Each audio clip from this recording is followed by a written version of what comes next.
Jacob, on business history, we often talk about rich people and the businesses that made them rich, but we rarely talk about what many of those rich people do with the second half of their lives, which is they attempt to live forever. Yeah, they got all this money. Why not? It's really nice. And when a rich person decides they want to live forever, a lot of people show up to take their money to help them. I'm Jacob Goldstein. I'm Robert Smith. We have a very special guest today. Hi. This is Business History, a show about the history of business. And Kara, you have a new show. I do. I do have a new show. Tell It's us called about your Kara show. Swisher Wants to Live Forever. Although I have a lot of business history because I'm old and I've been covering the business. You are business history. I am business history, so I feel good being here. I've been covering tech since the beginning of the internet age, I would say. And so I got there in the early 90s covering the internet. And when these people didn't have money, when Jeff Bezos was poor, right? Just a poor hedge fund worker. Well, he wasn't rich, I'll tell you that. Yeah. Not like he is. He couldn't buy Venice at the time for his wedding. Fair. And Steve Jobs was on the ropes at Apple. It was really interesting to watch them transform the world in a lot of ways, not just technology, but everything, social, political, communications, sport, everything. It touched everything.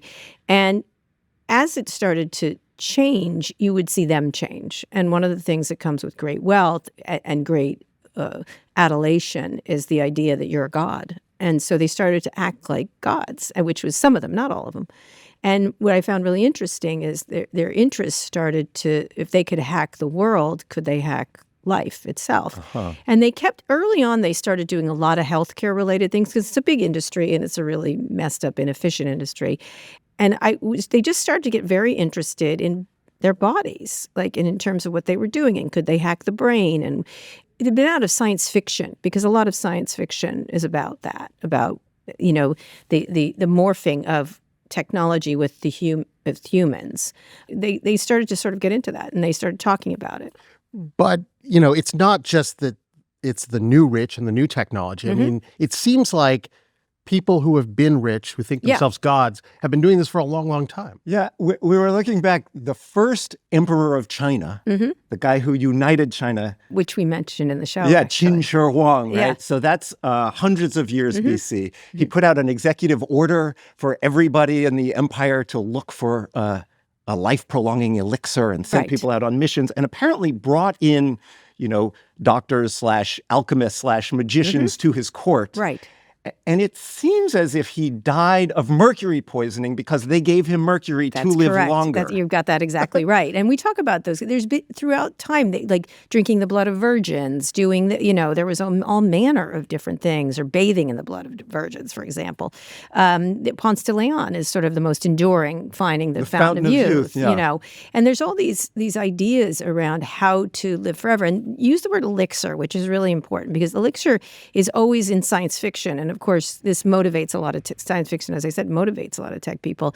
And the idea that there is one single solution that will give you life. And then it also morphs, interestingly, into the ideas behind Frankenstein and Dracula. And, that's all about longevity in some way. Yeah. And the costs of longevity. Well, Frankenstein is a book about technology, right? It's written in the 1800s, kind of amidst the Industrial Revolution by a romantic writer. Right. And a cautionary tale. For sure.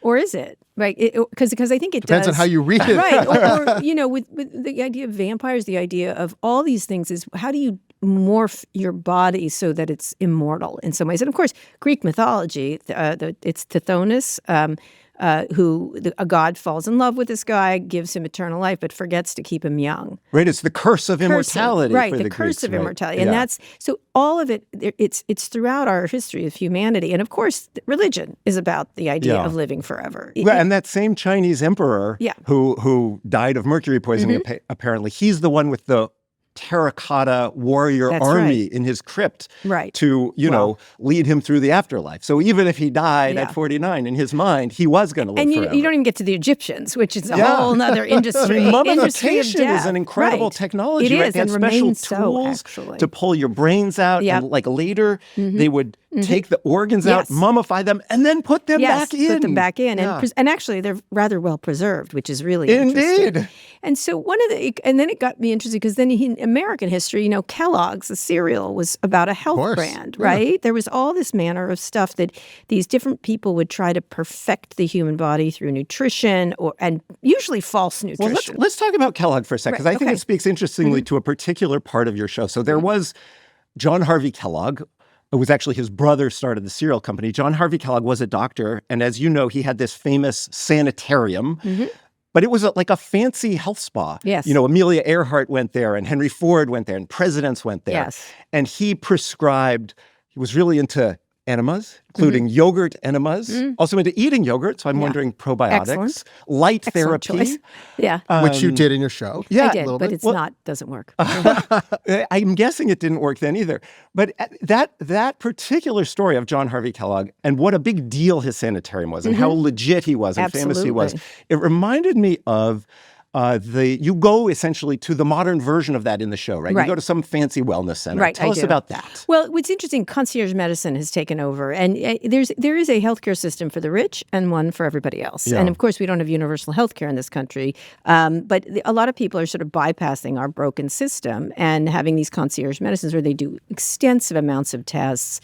Look at everything. They want to check you all the time. They call you all the time. They want to make sure they offer different supplements and different trends. And it's basically, it's business is what they're trying to do. And they take advantage of sort of people, especially rich people, having the money to be able to spend ridiculous amounts of money on solutions that aren't actually solutions. I will say, one that is interesting to me in that regard is the full body MRI scan for healthy people. That insurance doesn't cover it. It's a rich people thing. Yes. I'm pretty sure that's a bad idea. It is right? a bad idea. Because there's there's this term incidentaloma. I don't know if you came up with that, but it's an incidental finding. Right. It would have been fine if you left it alone. Correct. But now that you've seen it, we better do something about it. Right. And you can, I was actually just interviewed Eric Topol yesterday on my podcast, and he talked about that, this idea of you go in there and cause more problems than you first started when it was just a minor cyst that you don't need to do anything. Invasive surgery is always full of risk. Yeah. And so it's this, again, as you say, from history,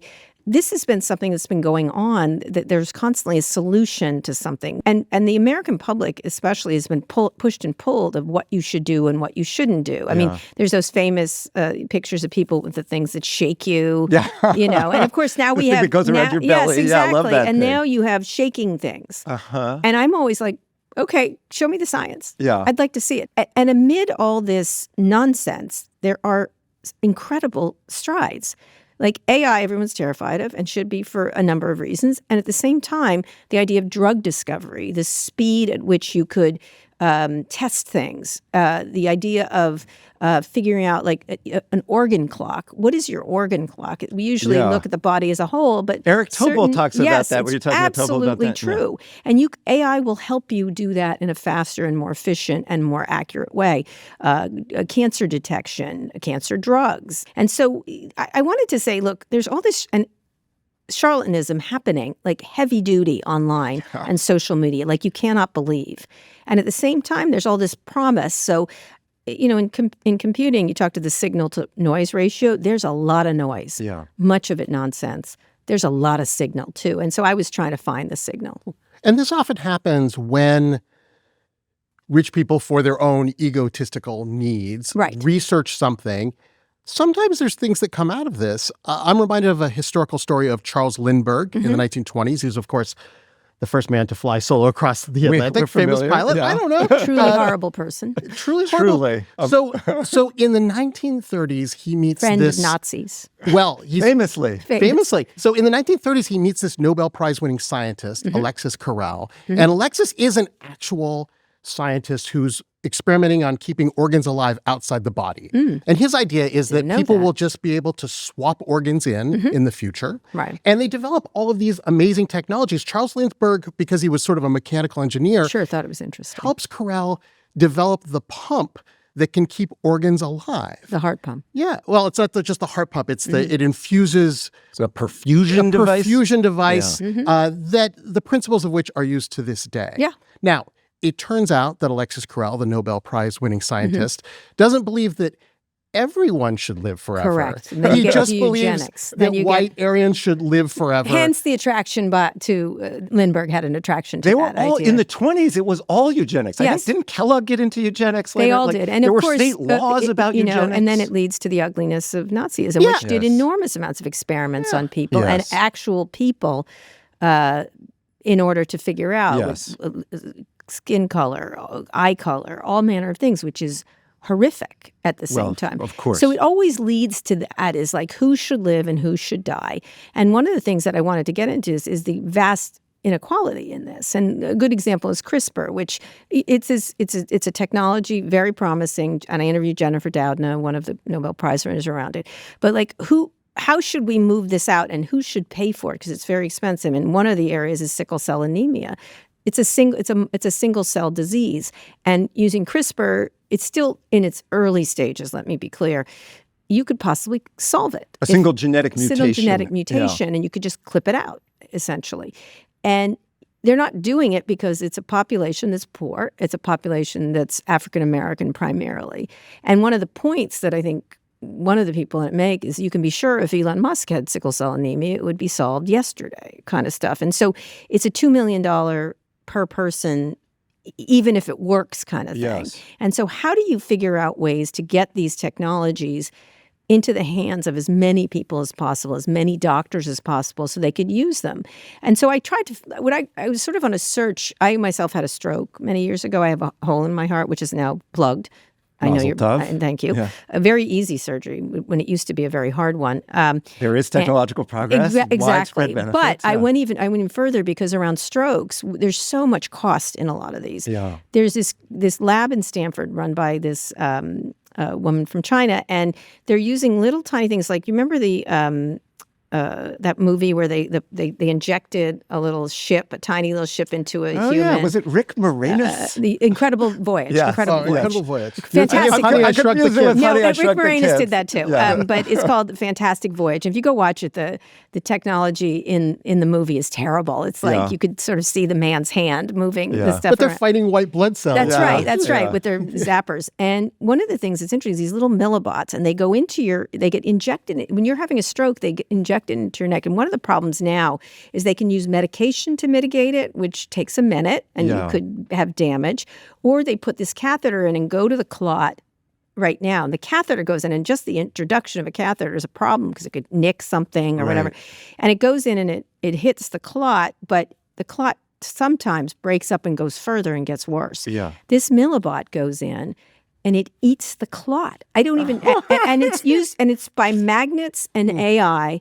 I feel like that's the most Magnets, hand-wavy. right? I don't know. But it's Magnets, being how do worked they on work? right. I don't No, know. I believe but that it it's works. like a It's just- video game, yeah. and so I was doing it, and that was an astonishing thing. Wait, not to But yourself. Did you someday- cure a no, stroke? No, Did no, you I cure a didn't. I stroke didn't cure patient? my stroke. But think of you could be in a rural area, inject this thing in. Someone in a better doctor or a more trained doctor in Boston has already done the program and already mapped this patient's brain instantly. Go in and get the stroke. Do you think how much money do you save if you don't have damage from a stroke? Yeah. Same thing with mRNA Well, technology. and suffering, not to leave suffering out of it. Of course, but I like to appeal to people's money. I'm like, for sure. in our country, we pay double, $13,000 a person versus $6,000 in every other developed country. Yeah. So we're wasting money on worse outcomes, and we're more unhealthy than they are. Yeah.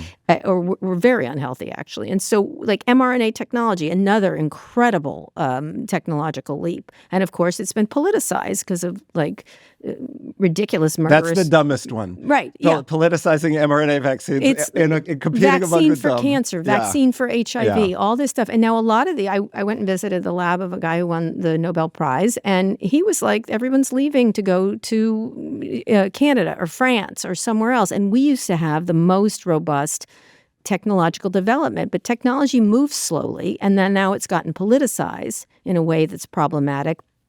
And so on one level, one of the things he said that was really striking to me is the next time we have a pandemic, we're going to beg China for vaccines.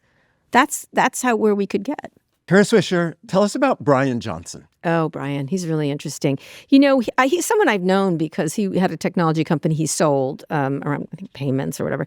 One of the early kind of startups that did really well, and he made a fortune, a couple $100 million, I believe. Used to be a fortune. Used to seem like well, a it was at the time. We were all like, "Wow, that's a lot of money." And he came to my conference, which I ran, a big technology conference. I often had presentations by interesting, cutting edge technology, and I started to really get interested in, especially the health stuff. And he came to talk about the brain, and he was one of the earliest people to talk about AI and where is the human brain and cognitive issues that were happening. And I thought it was fascinating. And he himself had depression issues, and he talked about that. How can we figure out ways to mitigate depression? Really interesting talk. A couple of years later, he shows up as this creature, who has been experimenting on himself. And people who have seen this on social media, he looks a little pale and vampirish, and he talks a lot about what he's doing to stay alive forever. I'm sorry, what he's doing to not die, which he makes a distinction. He's being very cute about it. Yeah, but don't die. It's good writing. Right, of course. I gotta give it to him. Marketing. It's good copy. It's good copy. And so he measures everything. In his erections at night, his sleep, he tries things, sees if they work. He was into rapamycin, and then, oh no, wait a minute, it's a problem. He just does everything. So he's an experiment unto himself. Which is not an experiment, just to be clear. He's a white mouse. That is not the way science works. That is correct. It's going to help. How can Brian Johnson live longer?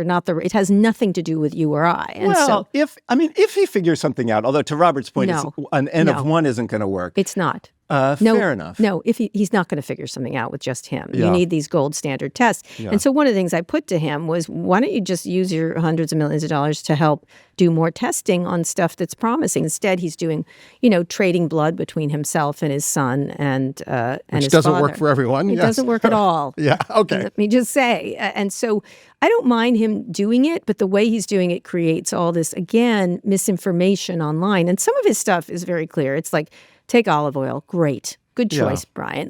But then the supplements always show up. Oh, if you only drank this and ate this and did this. And then it gets into the hawking of any snake oil salesman who's been, who used to just go from town to town and sell all manner of, You don't have to go from town to town anymore. Now you've got Instagram. Right, exactly. And one of the things that really disturbed me, and I already was writing about it in a more serious way around anti-Semitism and hate and et cetera, was the health stuff. And I started to see people who had no business giving health information out, and no one regulates it. And again, if you're on television, you can't do that. But on the internet, you certainly can say, use this one pill and you'll be fine. And it sort of is offensive to me because it's actually dangerous. I want to do another one from history. Sure. I want to do Charles Edward Brown Séquard. Oh? Okay. Doctor. All right. Famous, legit doctor. All right. In France in the late 1800s, had taught at Harvard. And so in 1889, when he was 72, in decline, he gave this talk in France where he said, I have made an amazing discovery. I'm stronger. I can work longer hours. And cocaine. Close. Yeah, kind of close. And my favorite of his discoveries, he said, with my new treatment, my urine stream is 25% longer. Brian Johnson would have loved that. Yeah. His secret was grinding up the testicles of dogs and guinea pigs and injecting it into himself. Oh my God, it's so dangerous. Sepsis. So dangerous. Hello, sepsis. Painful. I mean, there is this obsession with sperm, basically. Yes. For him, it was like, oh, it's the sperm is what's doing Women it. hadn't noticed that with men. Interesting.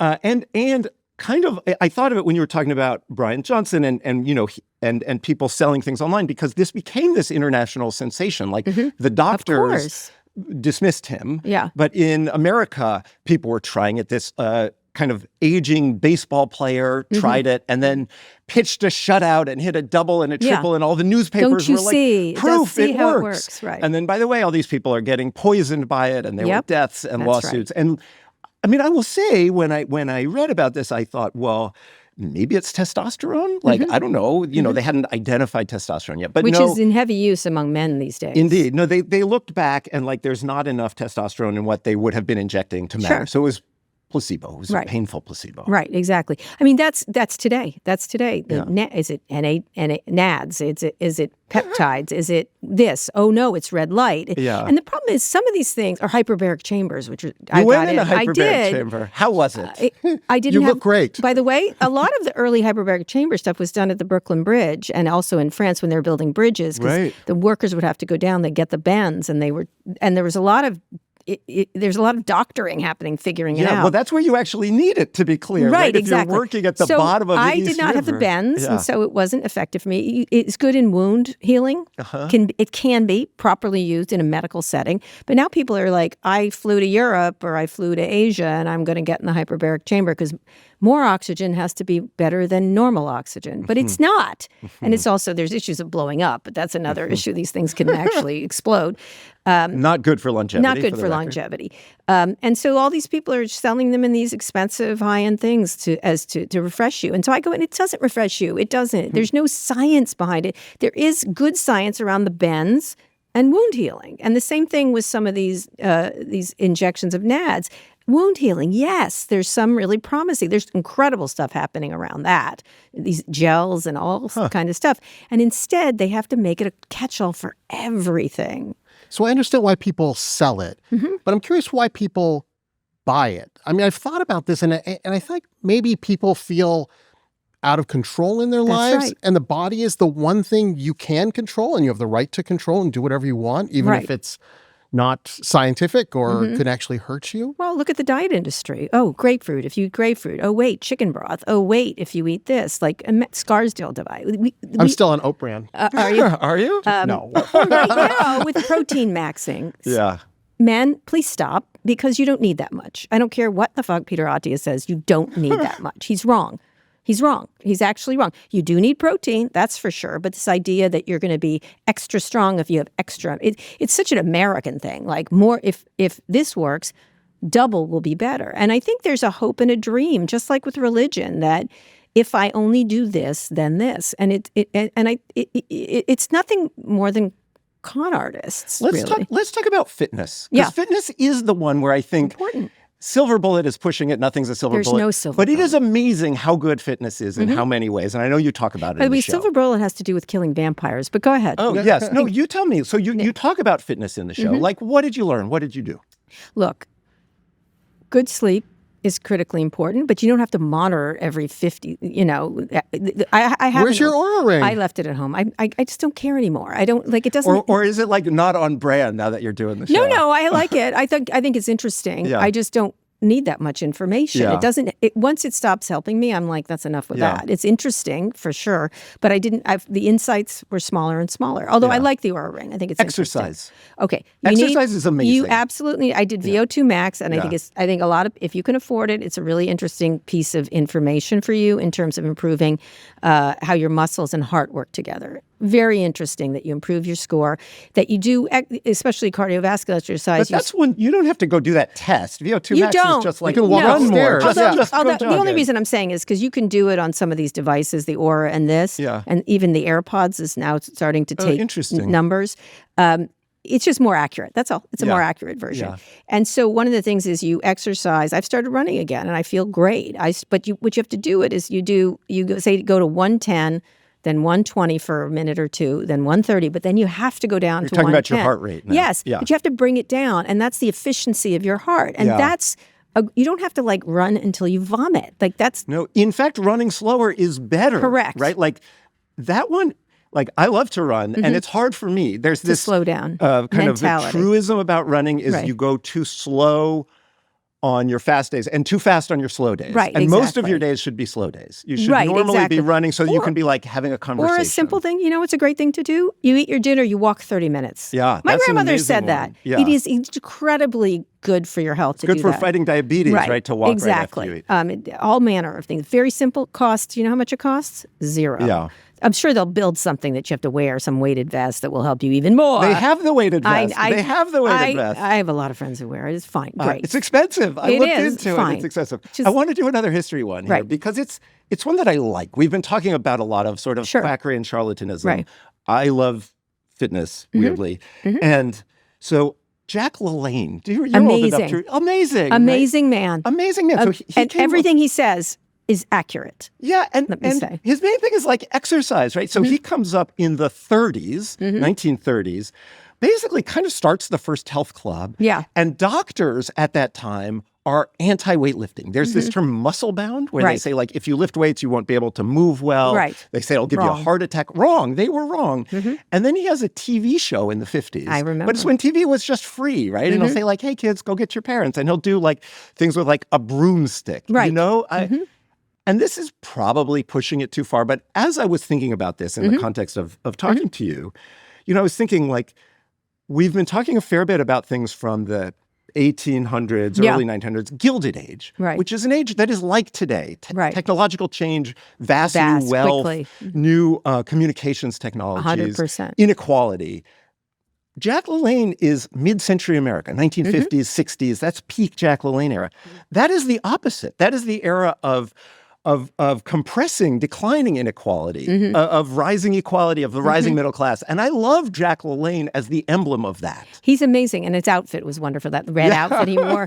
I think one of the things he was doing is he was talking about basics, strength training, calisthenics is the word they would use. Yeah, I love that. Very simple stuff that you didn't need to spend money on. Just get up and move. Yeah. And so with exercise, strength training is critical, especially as you older. Balance training, but you don't have to buy all the crap. Yeah, like it's literally you could stand on one leg. Right, exactly. And so one of the things he was doing is he was simplifying for everyone. And one of the things I was trying to get through is that there's all manner of things everybody can do. And again, sleep's another thing. Do you need to monitor it so much? There's all stuff you can put on your head or a chill pad or this and that. You could also open a window. How is your sleep?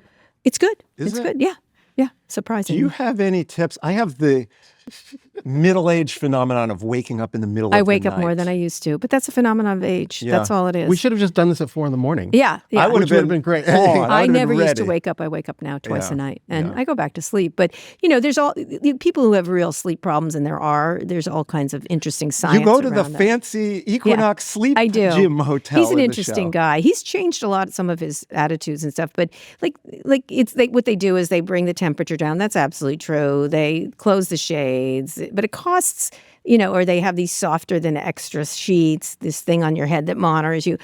You just need to be in a quiet place, go to sleep, and put down your fucking phone. Really, it's not really. And some of this technology can actually, I think, make it worse. I had a Fitbit that told me my sleep number. Yeah. And when I would wake up in the middle of the night, I would lay there thinking, oh no, my number. Would you really? That's such a cliche. I would be like, no, my number, this is going to hurt my number because I'm trying to break 90. And I'm like, oh, this is going to. See, but then it's not. I'm going to get a B+ instead of an A-. The best thing I had when I had my Oura ring on, I was going to wear it today, but I actually don't get information I need from it. That's why. And I happen to like the guys who run that. Is Zeke Emanuel, who's in the documentary later, and he was talking about the importance of social connections, which are scientifically proven and also in all manner of ways. And he said, and I was wearing the Oura ring, and he goes, why do you wear that? And I go, well, it's interesting numbers or whether I slept well. And he goes, don't you know that when you wake up? And I'm like, I do, sir. You can feel it. If I forget to check the number, it meant I had a great night's sleep. Right. Anyway, that's what I was getting to. So you talk some in the show about how wellness is marketed to women. Mm-hmm. Tell me about that. Well, actually, it's being marketed a lot to men now, which is really interesting. Yes. And especially these wellness, I call them wellness grifters. Yes. They use a different word for men, right? It's like tactical wellness. No, let me tell you. Let me give you an explanation of I can explain all of gender issues. Yeah. When women do things around food and health or diets or whatever, they have body dysmorphia. When men do it, it's body hacking. Yes. Like, give me a break. Eumorphia. I think I saw the word eumorphia. What's interesting is it is marketed, women, that tends to be around skin and things like that, but men are getting into it much, much more. And, you have these influencers like Peter Attia or Andrew Huberman, and a lot of it is, again, selling stuff. They all have supplements. They all have bars. They all have this and that. And it's the idea that it's so narcissistic. And that's what drives me crazy about all of it. It's not about better health. It's about better you as opposed to everybody else. Tell me about Sam Altman's longevity startup. Well, he's doing a lot of stuff about extension, life extension, and there is like significantly good science around where we're going with AI and cancer detection, as I said, or drug discovery and stuff like that. And so some of the things is, what are some of the things we can study in a scientific way that will move us forward? And I am all for that kind of stuff. And he's less on the living forever. It's more, how do you have a healthier health span over a lifespan? Because right now our lifespan as a whole is 15 years longer than our health span. Right. So how do you have people who are 85 years old and fine? Correct. How do you bring those numbers as close together as possible? Because we're in a sick care system, not a healthcare system. And it's terrible to be that person, right? It's terrible to have 15 years of your life. All the money is over here, and it's not in the preventative area. Yeah. So he's working on the preventative area. I'm fine with that. That's really important. The question is, with AI, they always promise, well, they're doing all manner of unpleasant things. They're promising all these, we're going to solve cancer, and by the way, we're taking all your information so we can sell you shit. Yes. Like, to me, that's Can you marketing. have the cancer cure without? Right, but they are using it as a marketing item versus a real thing. Well, it can be both, right? To be clear. 100%. That's what it seems to be both. Right. There's some which is more astonishing subtle. Things happening in cancer research because of that. You know, DeepMind was working on gene folding. There's CRISPR. There's just so much great stuff. And what it is, again, is it's drowned out, but this idea that we will solve cancer. I'm like, we actually will solve cancer. Yeah. It's just a question of if we have the commitment, and science takes longer than tech wants it to take. Yeah. One more history story. Sure. This is the Cryonics Society of California, the 1960s. I stayed out of that. I thought about it, but It's amazing. So this was Still around. This was a bunch of amateurs in the 1960s who were thinking, well, yes, we will cure cancer someday, but not now. So what if right after death, we put people on ice and we keep them frozen until there is a cure? Right. It was led by a guy named Bob Nelson, a TV repairman. These were not scientists. No. And they found the very first volunteer to be frozen, James Bedford. He was a psychology professor, and he was dying of cancer, and in fact, did die of cancer. I should say that right before he died, his final words were, "I'm feeling better." Then he dies. Yeah. And the Cryonics Society covers him in ice that they had gotten from like neighbors' freezers. This was not scientific. They eventually, put him in a tube. They did this to many people. I like this whole thing. But the problem was they didn't think it out. They didn't think, like, if you are going to preserve someone for decades, centuries, who's going to pay for it? How are you going to take care of these things? Right. They had a bunch of people frozen in tubes in a cave, I guess. It was sort of a cave. And then they ran out of money. Yeah. And then they just sort of unplugged them. Ooh. And they thought... This is the plot of Captain America, but go ahead. Yeah. Well, James Bedford, that first guy they froze, stayed frozen and is now with a company called Alcor. I think it's called Alcor. Alcor in Arizona. Yeah. And so he's in liquid nitrogen. They don't know. They think he's in good condition. There's other people frozen in Alcor. Okay. But I guess my thought was, now what? There's no decision about how to pay for it, how long, how do we know when to wake him, how do we know how to wake him? We don't know any of these things. He's dead.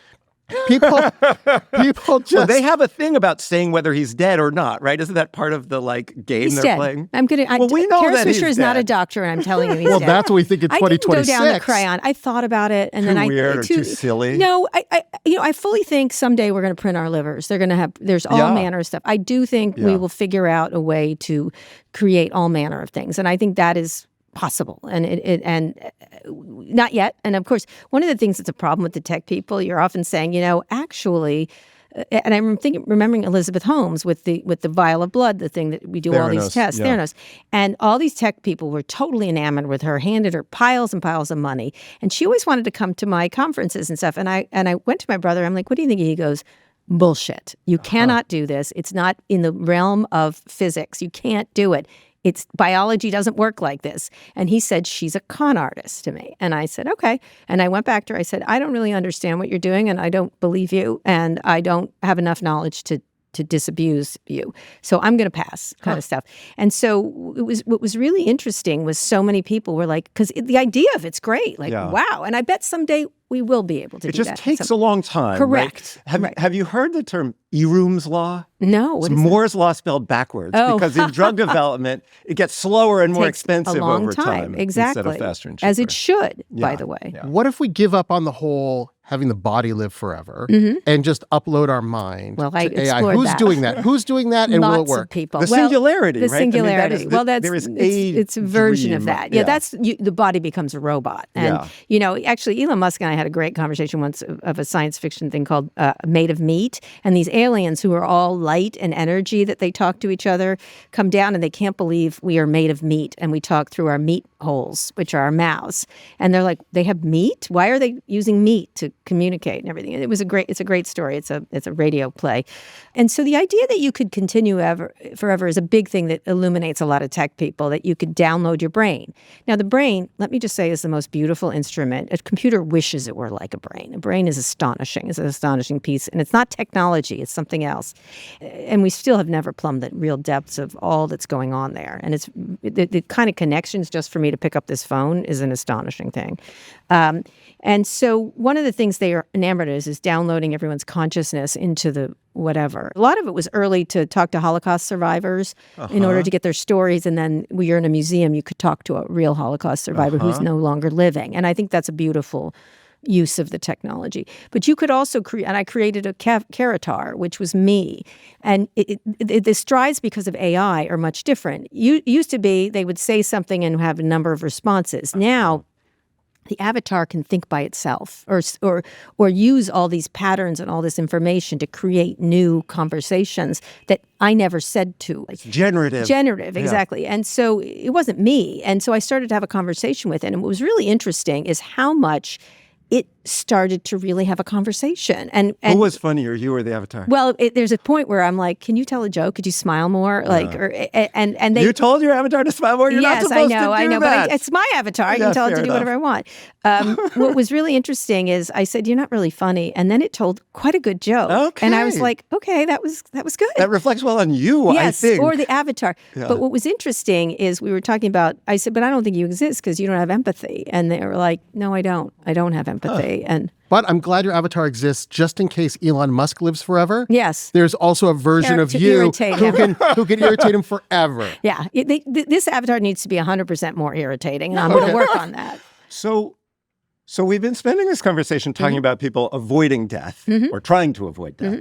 But let's talk about death. I mean, you do talk about death in the show. You talk about how it's been present in your life since you were a girl. Yes. Tell me about your dad. Well, my dad died when he was 34. He was just starting his life, 3 kids. He had come out of, not poverty, but, he went to the Navy in order to go pay for medical school and college. And he had just gotten out and he had a cerebral hemorrhage, essentially. And he died, and that was it. And so my brothers and I, since everything's been informed by the idea that you could die at any time. And I think one of the things that has helped us, and it helped Steve Jobs too, was in terms of his illness, you have a limited amount of time on this planet. What are you going to do with it? And I think it can be very inspirational.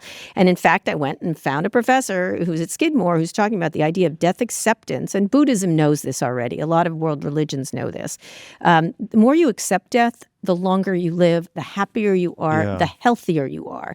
Those that avoid death or death avoidance, polarity, hatefulness towards others, anger, fear, and it creates a really problematic society when you pretend that you try to stave off death. And the Steve Jobs inspiration was he talked about that death is the single greatest motivator of innovation and creativity, because it makes you understand that you're naked. It doesn't matter. You're not going to be here. And I use quotes like Ben Franklin said it, death takes no bribes, And so they had a more full life because they understood that it ends. The Stoics talked about this. Remind yourself that you will die every day. Marcus Aurelius always talks about death, but he's not obsessed with it. He's aware of it. Death awareness is critically important to a healthy and happy life. And one of the things that was really interesting, I went and visited the Harvard Happiness Study people, which I've been doing with groups of people for almost 70 years or something like that, is friends and family and meaning in your life in some fashion is what creates longevity. And the people that were isolated, and let me finish on technology. Nothing could be worse for us than having chatbot relationships. The lack of friction, the sycophantous part of it. You need to have human beings in your life in order to live longer. That is, if someone said, what are the 2 things you could do? Don't be poor and have friends and family and try new things. It creates a longer, happier life. And it's scientifically proven, and it doesn't cost anything. And exercise. Yes, but don't have a relationship with a chatbot. Don't do it. It's not going to be better for you. Don't have a relationship with this phone. This phone will live after you, by the way. What's not going to live longer is these relationships that keep you healthier and happier as you move on. And you should move on. And the last thing I say, I ask everyone I interviewed how they want to die. So I'm going to ask you guys, how do you want to die? Quickly. The answer is quickly. Really? Okay. Yeah. Okay. Like, not now. All right. But when it happens, I want it to be fast. I want to be old, and I want it to be fast. Really? Because it's the most interesting moment of your life. You couldn't remember your birth. This you're going to remember. I'm not going to remember my death either. But it's so interesting. It's supposed to be best because it's last. Is it? Like, I actually am skeptical. People talk about, like, I don't know. people's deathbed, wisdom as wisdom. Sure. It's not obvious to me that someone is wiser because they're about to die. I'm sorry to death shame you. You could die any way you want. No. So, I want to be surrounded by my family and the Cryonics Society of California. Yes, exactly. That's I'll be who there I with a want. bag of ice from 7-Eleven to cover thank you. So, Everyone answers differently. no, that's a great question. 1103. Right. The best 1103, okay. answer I ever got was this woman who was a twin, said, my twin and I have thought about it a lot. Oh, I Some people love have thought that. about it a lot. Some Yeah. people have not. Yeah. And she goes, my twin and I want to be shot out of a cannon and shoot each other. Wow. I was like, oh, all right. And one guy was like, this preacher who's amazing in D.C., and he said, when I die, I want my mom to meet me, and we want to watch Phil Donahue together for eternity, because that's what they used to do. Sweet. And I go, and guess what? Phil Donahue will be there. So you'll be able to hang out with Phil Donahue. And give you the watch mic. it. You'll get the Phil Donahue And mic it was, arm. People have the most fascinating answers That's to that a question. great one. And they're very happy to answer. At first, they're like, and then they're like, oh, I hadn't thought of that. Okay, last line. How do you want to die? I talk about it in the series. You're going to have to wait and Oh, see. no. No, I have a new Tell one. us, I have a tell new us. one that I just I change all the time. Okay. One is throwing in the get cremated, thrown in the face of people I don't like. I Well, think that's that would be after fun. you die. Yes, but people answer differently. Okay, You don't know. interesting. Sometimes it's Yeah. how they want to have a funeral. Sometimes it's how they Interesting. want to die. I leave it wide open. Steve Jobs, when he died, his sister wrote a beautiful piece about the moment he died, and he looked up and he said, "Wow, oh, wow." Which I think he stage managed that. Like, you know what I mean? Knowing and you're him. like, what? Exactly. It was perfect death for him. For me, I'm kind of a troublemaker, and I want to go. I'm sitting there, all my friends and family. I have a lot of kids.